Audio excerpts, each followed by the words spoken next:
Yeah, are you there? I am here. Nice, Hey, man. how's it going? So Good. just briefly introduce you. So Yaya Fanusie is a adjunct senior fellow at the Center for New American Security. And, he spent most of his career in counterterrorism. Previously, he was an economic analyst on the topic of counterterrorism in the CIA for 7 years, I think. Uh, Yeah, yeah, yeah. I was at the CIA for I'm, about 7 years. I'm going from memory Yeah, because Yaya's been on good the recall. podcast Total before.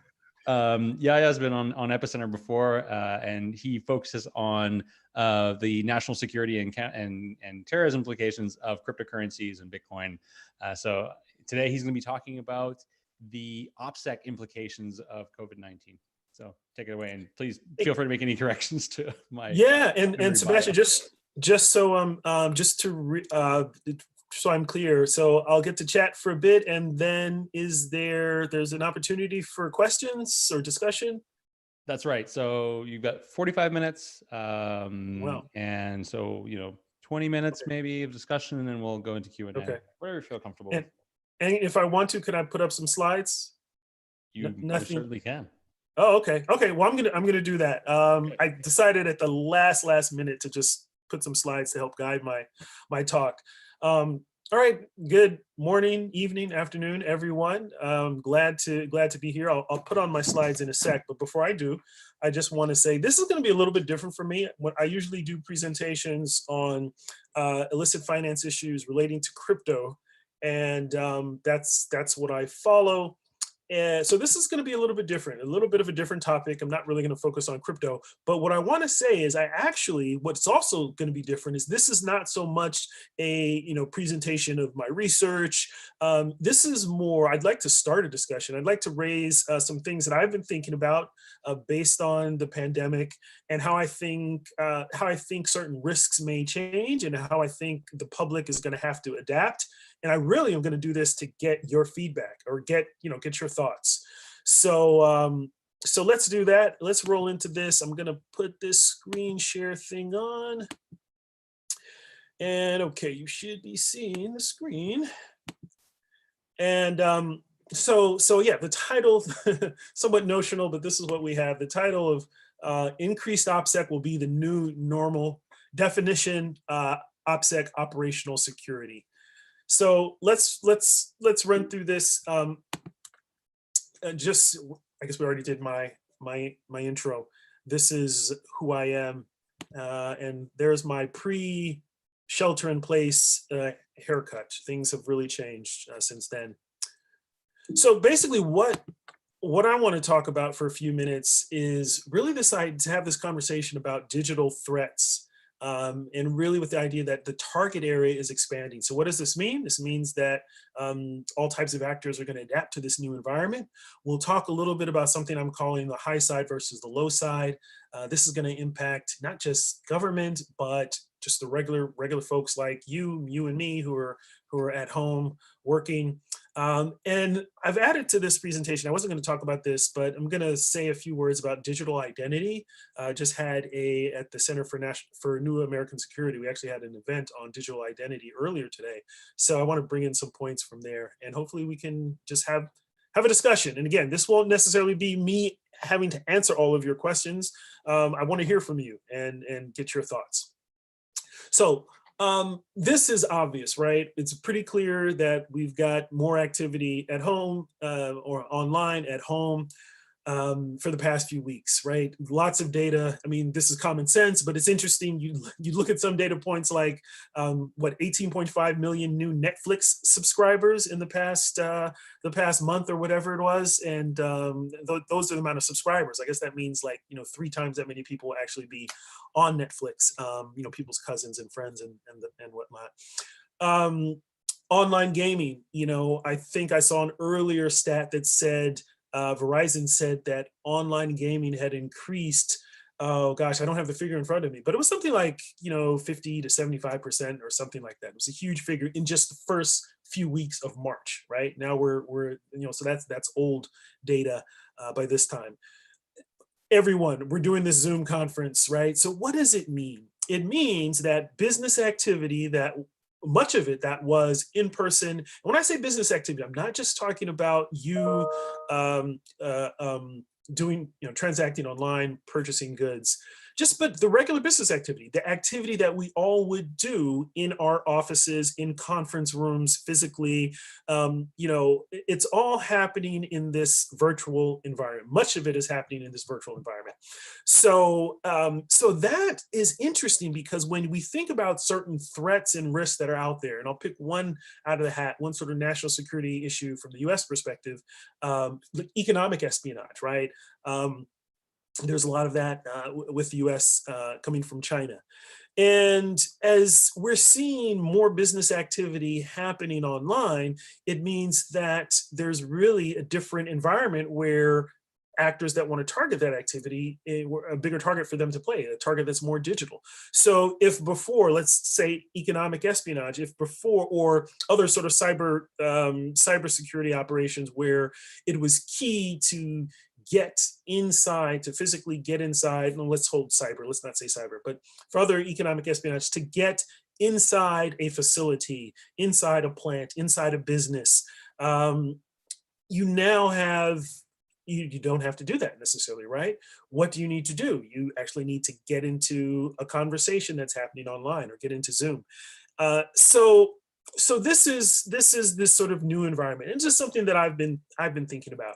And you can take things that have been happening. So for example, a few weeks ago, I think NPR had this report about Zoom bombing, right? Which is this phenomenon where people are on Zoom calls, and then someone does something annoying. They do graffiti on the, on the wall in the chat room. They basically disrupt it. And this is simple sort of cyber pranking or whatnot. That very thing happened here yesterday. So. Oh, yeah. really? Yeah. you all were Zoom bombed? Yes, but we got it under control now, actually. And today we turned it off, and then we accidentally gave the mic to one of these Zoom bombers, and oh no, not nice things. Yeah. Right. So you're not alone. So wow, I didn't realize that. So that's a great example. So that is one. Again, it's a disruptive thing, right? But that sort of methodology could certainly be used and adapted for more serious disruption. So when you think about threats, you actually have to think about, okay, what's going on? What are we seeing? Either, illicit actors, criminals, what are we seeing them do? And then how might we see this be advanced, right? And so that's just an example. So the bottom line here is that we're not just talking about business activity. We're also talking now about personal activity, right? Our personal activity is getting more digital. So now we're in a situation where it's not just someone who has government files or top, company secrets, but generally now more of your activity is in the digital realm, is vulnerable, is exposed.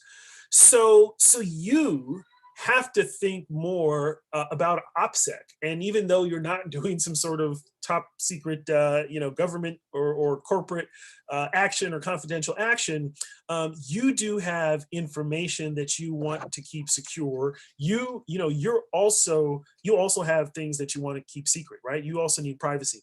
So we're in this new environment where now the public is more vulnerable. And so that's why I say it's the target area. What I mean is that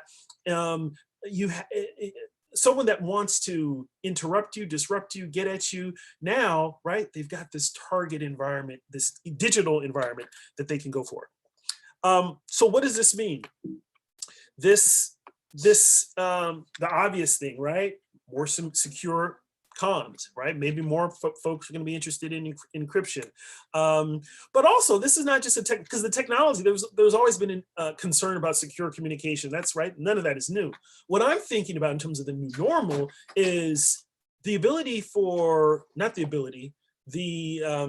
idea of a cultural shift that now everyday people may think a little bit more about what is private and what is secure. You have protocols. I'm not talking just about technical protocols. I'm not so much a technical guy, but protocols in terms of how you deal with sensitive information versus non-sensitive information. How do you deal with public discussion versus private discussion?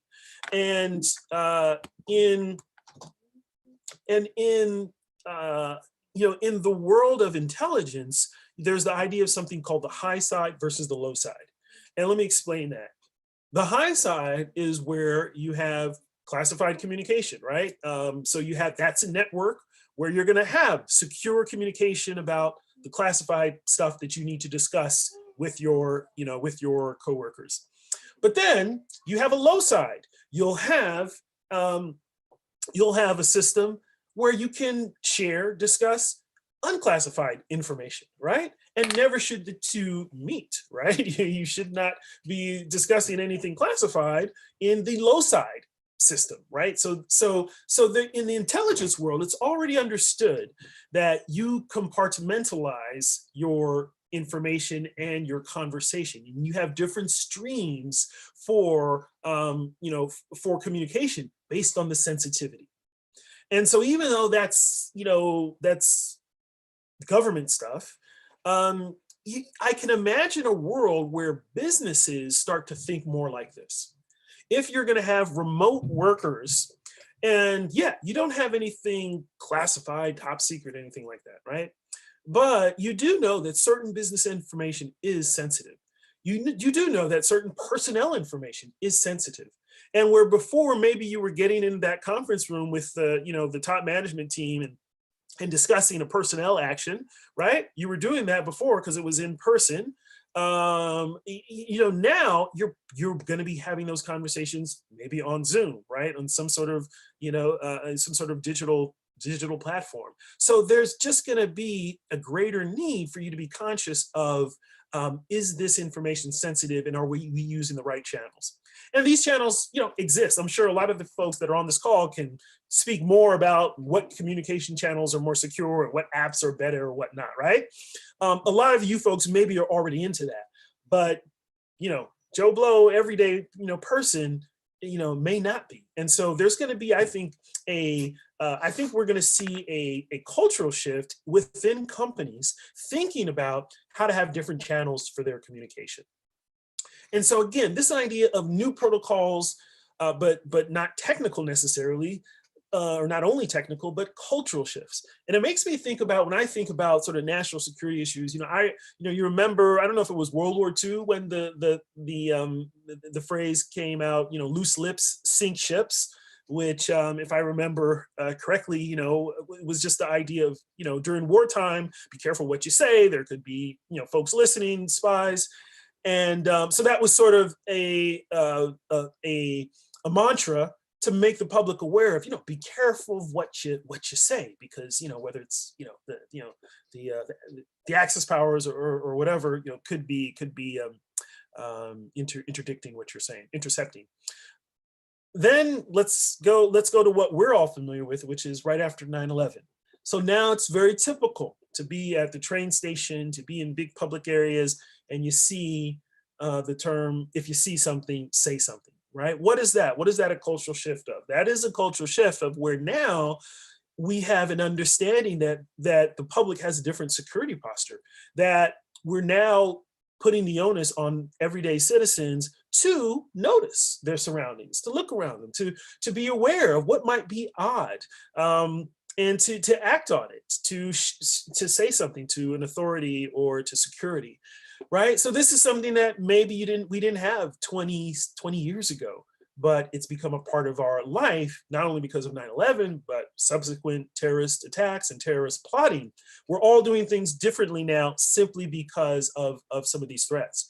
And I would say that we may see something similar. I don't know exactly what it's going to look like, but we may see certain shifts, especially if something major happens, that sort of a digital attack or a digital compromise, beyond just what we've already seen, beyond just the typical identity theft and the hacking of crypto exchanges and the hacking of credit bureaus.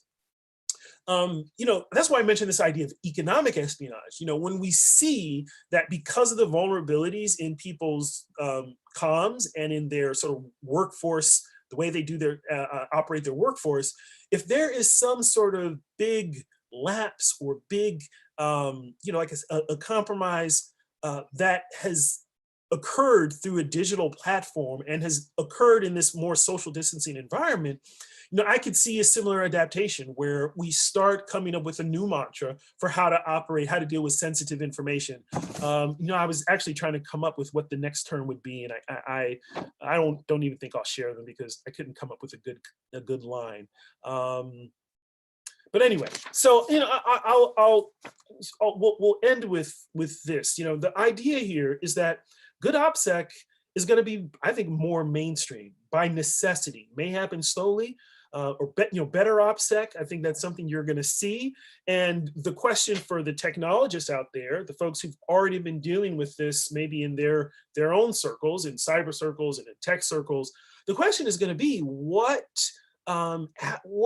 methodologies, what protocols, how do we integrate these things into the everyday work environment, in the business environment, and in the personal environment in a way that, that is user-friendly, and how do we sensitize people to that? You may already say, all the secure apps are out there, people have been thinking about that. But again, a lot of that is really very niche. And a lot of it is under a lot of that behavior, that OPSEC behavior, impacts people who are sensitive to it for like technical reasons because they work in that realm. But for everyone that's just transacting in business, that stuff is not mainstream. So good OPSEC is going to be made mainstream. And maybe in our discussion, you all can provide some ideas of how that could happen or how it should happen. Or maybe I'm wrong and maybe it already is happening, or maybe it's not needed. Welcome. This is a low, I'm not really so concerned here if you say that I'm totally wrong. These are just my observations and my musings. So the bottom line is the new normal is going to mean that everyday folks are going to have to understand online OPSEC. Institutions, public and private, are going to need to build technologies and procedures to ensure that the people they're communicating with are who they say they are, and that the connections are not being intercepted or interdicted. And I'll end with this point on digital identity. Digital identity is a separate problem, but it's related. And digital identity as a solution could be a part of this new normal and this improvement in OPSEC. Now, digital identity, without going into a huge thing about what it is, just consider that the problem with digital identity is that in the digital realm online now, we often have very low confidence in identity. We have very low confidence that whoever is transacting is definitely that person. So that's the problem, right? We can't be sure that who you are, that you are who you say you are. So that's how do you solve for that problem? How in a digital space do you come up with an identity that you can be sure that, okay, this is who that person says they are? And there are three things to consider. Three parts of this problem. A lot of people talk about digital identity, they don't really break it down what we're talking about. The first thing we need to solve for is, how do you make up one's identity proof? Meaning, what documents or references should be relied on so that you can make up a unique identity for a person? You could have a subscriber, you could have a specific profile, and you've attached an identity. You've proved that you have a proof, and maybe it's based on driver's license, national ID, social security. Could be quite a few things. So that's a big question. What do we put in the identity proof? Once you have that, the second question is, how should that identity proof be authenticated in a digital environment, in a digital transaction, so that when you are interacting with someone, that person, that identity proof is the person who's in the transaction at the moment, so how do you authenticate digitally? So that's a separate thing. And then the third, which really is just tying this all together, is how should this whole process be managed? How should it be managed in terms of who's going to control the data? Who's going to authenticate it? How do you protect it from hackers? How do you protect people's privacy? Is this a totally centralized process? Are there elements of decentralization? Then there are the legal and the philosophical, societal questions, like, are there pitfalls to having such a highly confident digital identity if we come up with that? What may be the problems? Can we put the genie back in the bottle if we have this digital identity that is so on target? Are there problems with having that? particularly with privacy. And so this is only partially a technology discussion. This is really a question of systems, of interoperability, of law, of administrative issues. These are questions of how do you develop processes within a country and in between borders. So this is not just a technical question. Now, how does it relate to the OPSEC issue? In that I can see this being digital identity being a part of what maybe helps to solve or what helps to address this OPSEC issue. In that, if you can sort of assess that, okay, the person that I'm on this Zoom call with is definitely Yaya, because, boop, we've confirmed his digital identity, authenticated him. So now we can have this Zoom. We know that we're talking to who we think we need to talk to.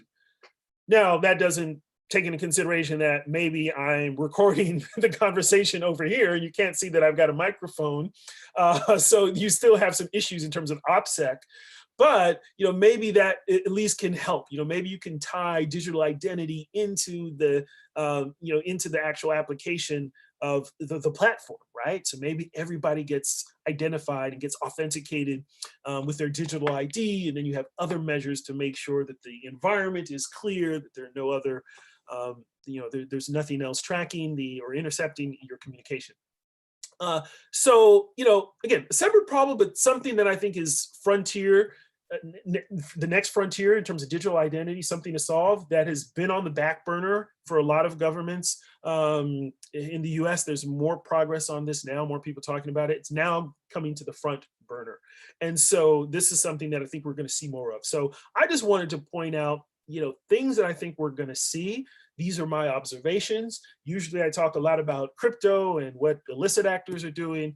I didn't get to that, but happy to answer questions, provide more context. And again, this is, I really thank Sebastian for putting this together and asking me to be here, because I thought this would be a good opportunity to talk about something that is not a fully fleshed out research project that I've done, but just my initial thoughts since we're in this pandemic and since our lives are changing. So these are some of the things that I'm thinking about and that I'm going to keep my eye on. So I'm going to, my information is up there, and I will stop sharing the screen.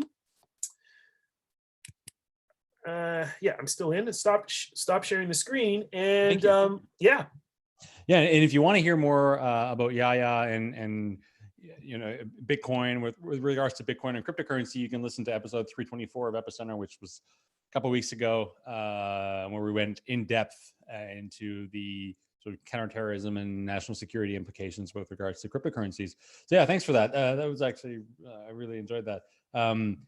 In terms of OPSEC, so like OPSEC is something that I'm sort of deeply interested in, and that I pay a lot of attention to personally. Sorry, it's really late here. I've been up I know. 9 hours. My English is starting to fall apart now.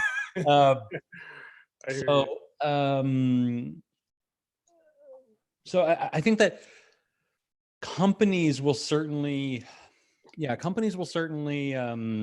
implement more robust OPSEC, although I think it really depends on the company. And the industry maybe. And the industry for sure. I mean, like a lot of companies probably still don't use password managers these days, when, among us sort of, highly aware technical people, this is something that everybody uses. On the individual sort of personal level, I feel that, again, like things like password managers being, if we use that as a sort of barometer, people typically don't use them. I still see like friends who, fairly educated and are, knowledgeable of the risks, and like still use the same password for everything. So I feel like I'm hopeful that people that changes. What's that? Oh yeah, exactly. Password 1 2 3. I'm hopeful that will change, but I have little hope that like the majority of the population will start thinking about OPSEC. But there's sort of like two layers, right? There's like the OPSEC layer, which is okay, like your passwords, making sure that sort of like physical access is restricted, etc. But But then there's all the other stuff that's just also very, very nebulous. And even for people like us who are like super plugged into this stuff, is like, where's my data going? When I'm using Facebook, when I'm surfing the internet, what footprints am I leaving sort of all around the internet? Right. And I feel like that is something that is just so far beyond the reach and understanding of most people. And unless everybody just starts using Brave or, some browser that basically just like stops that stuff at the entrance, like at the beginning, at the pipe,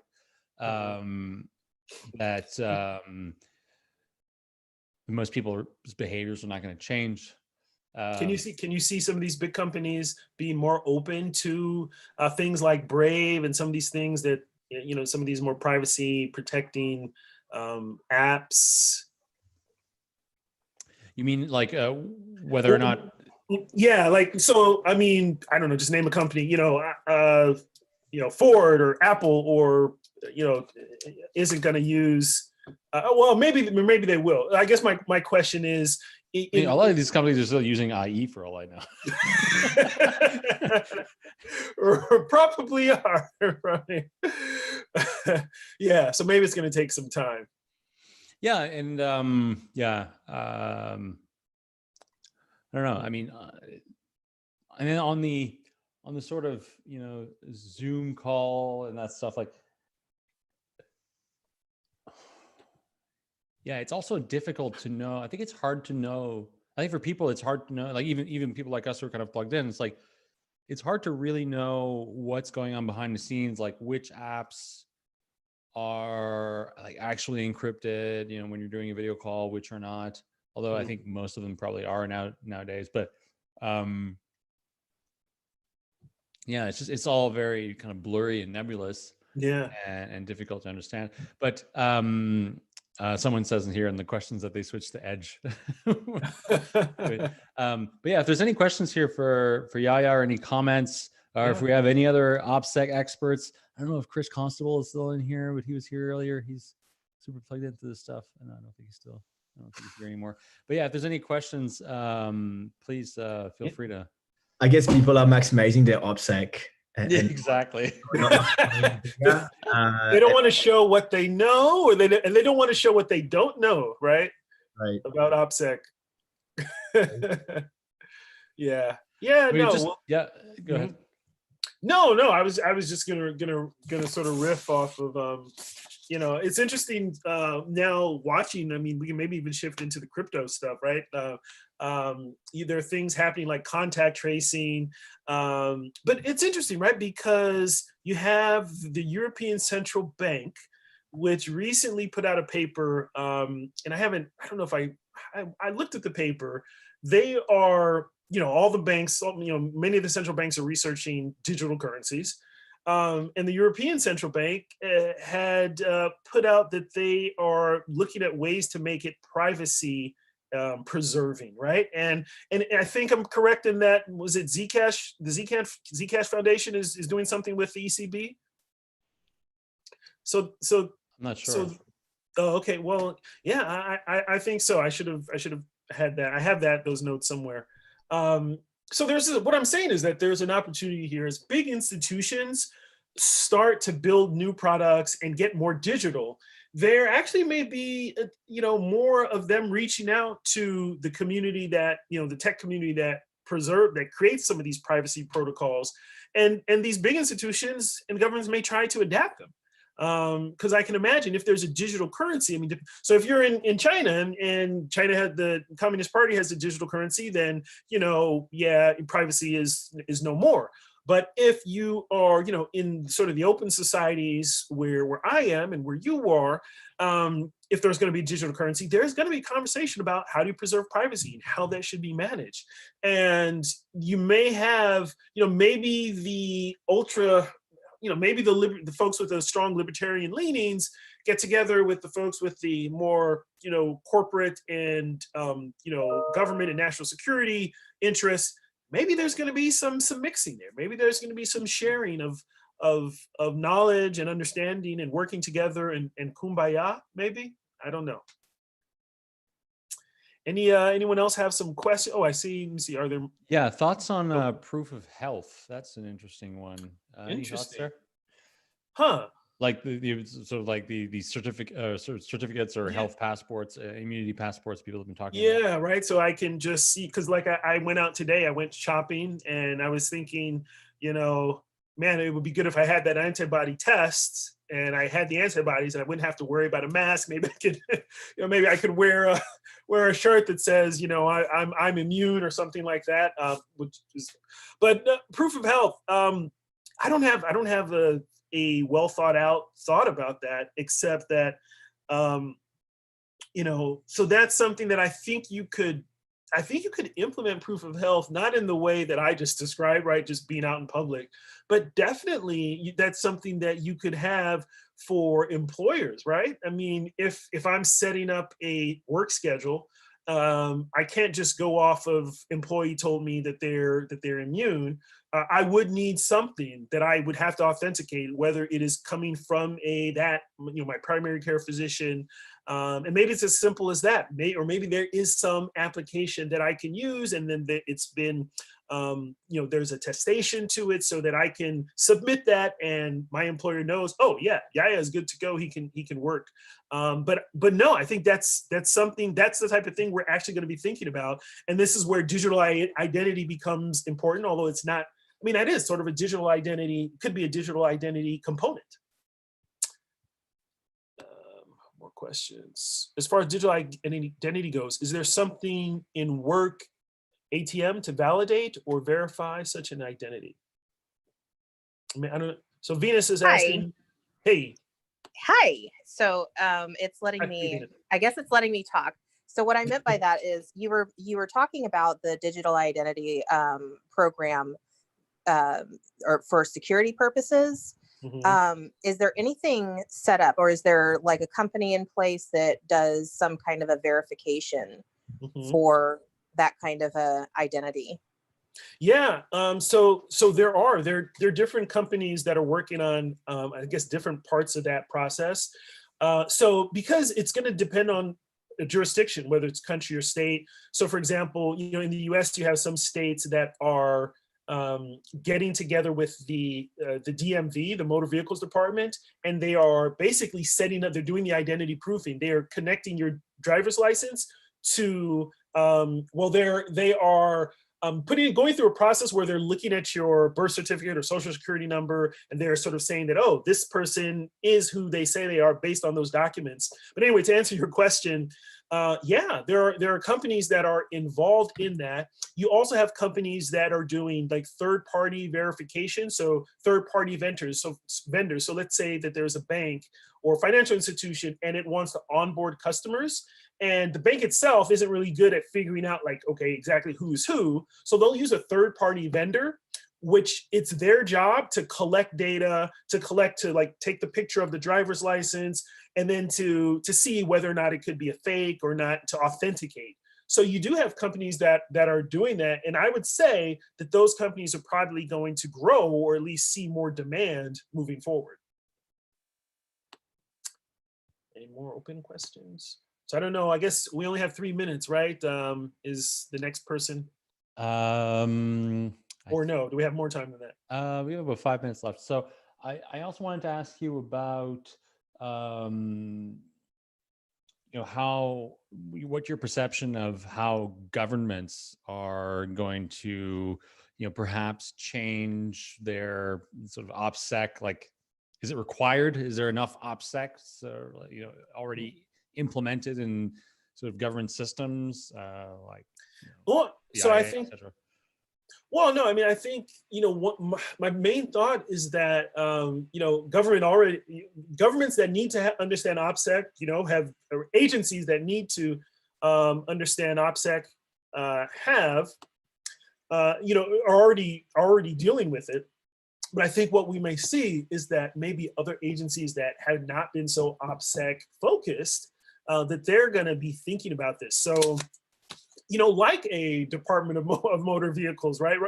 That knows that, that people's IDs are going to be more important. I mean, again, granted, they probably were dealing with identity fraud before, but I would just say, typical, a lot of agencies that don't deal with classified information generally, right? generally are going to have less OPSEC or be less OPSEC conscious. So yeah, I think that you're going to see more governments. I mean, for the, in terms of national security agencies, again, those agencies they're already tuned into that. They're thinking the way that I'm thinking. The only thing that I could imagine is that, agencies that already deal with this dichotomy of the high side versus the low side, they're just going to have to be thinking about that more. They're going to have to be, you take agencies, they're going to have to be maybe more wary of when employees do work remotely. Okay, now of course some agencies you don't do remote work, but you do have, there are lots of government agencies right now, they are doing remote work. Now maybe they're not dealing with sensitive information, but you have to think about that fine line between, between information that maybe it's unclassified, but maybe it's sensitive, and you have to be aware of how that information is being discussed, how your employees are using it, what connections they're using when they're talking about unclassified stuff through unclassified channels. So there's just, I think there's going to be much greater awareness in the coming months. How are you increasing your personal OPSEC? So, hey, that's the question I shouldn't be answering, right? Because then I'm exactly. I can tell you exactly, so I can't answer. I mean, I will just say, obviously, I'm thinking about this, right? So that means I am just generally being more aware of communication, of what gets communicated, and even like, let's say, getting on these Zoom calls. I mean, I'm looking. I mean, you guys, this is what I'll say. I'm thinking about when I get invited to Zoom calls, what process do they have to monitor? Is this anyone can get on? I'm also assuming, right? You should assume when you're on a sort of unhindered conference call like this, right, that you're going to have all types of actors, that everyone, I can go through this participant list and this attendees list. A lot of people, right? Everyone here isn't who they say they are. There's a guy called Rude VC. I'm sure he is who he or she says they are. But right, these are all different names that people are coming up with, right? First name. Maybe we're going to have conference call systems where you can't make up your name. Like it has to be true name, right? Now, wouldn't that be interesting if Zoom only allowed true name and there was like a process that only allowed, you couldn't put, you couldn't put your own name. Like some kind of KYC or something like that. Yeah. I mean, I feel like you were talking about digital identity earlier. I think that there is, maybe a business opportunity here. We might see this come up where, we have forms of trusted identity online. I mean, we have KYC now. There are tons of KYC providers that do KYC for banks and whatever. And you're essentially like securing some kind of digital ID with like a bank, like Coinbase or Stripe or like wherever you're creating an identity, with. But these are like private identities. But as online services become more prevalent, and maybe we do need sort of real name policies, that you would have sort of identity providers, and like Facebook could be one of those, which Facebook says, okay, you want to verify your ID, like we have basically like a KYC process by which you verify your ID, and now you can like log in anywhere with your Facebook account, and that gives you extra privilege, extra access, or whatever. You wouldn't expect like every single company out there to start doing this. Now, of course, the downside of that is that like now you have this centralized ID with a company like Facebook. It'd be much better to have that in like a decentralized system or something like that. Where, at scale, that's obviously hard to do. Well, in addition to the sort of, opening up options just for business, there's also providing services. One of the things that digital ID potentially could do, right, is that there's so many, let's say, services that aren't being provided or don't happen online. Well, would a digital ID make it easier to bring certain services to people, right? Certain people in remote areas that maybe you can't do because you don't know exactly who you're dealing with. But if we had a system, maybe you could actually help. That could potentially help with financial inclusion, provision of services. There may be other business opportunities too that, like, there are things that maybe aren't happening, maybe opportunities that we're missing because we don't have a good digital ID system in place. Yeah. Greg McMullen, I know you're in here. Would you, Who's Greg? Greg McMullen who was on the privacy panel yesterday, and is a lawyer and expert in the matters of privacy and digital rights. He's not taking the bait. Would you, He's taking the bait. Would you care to share your thoughts on this? Sorry for putting you on the spot.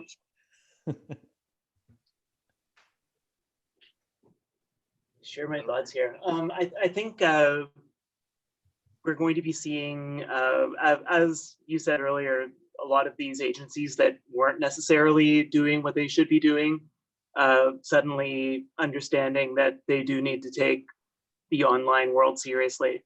And as we're seeing more and more of these services delivered in an online way, that's going to be even more important. So I think we probably will start to see things like the DMV, like online benefit application sites that would have been putting OPSEC second, really needing to prioritize it now. So I think that's exactly right, that's what's going to flow from this. I'm sorry, that last part. I missed that.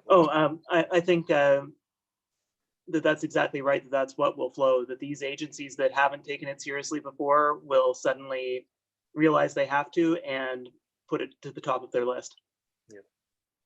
Yeah, I agree. Thanks for chiming in, Greg.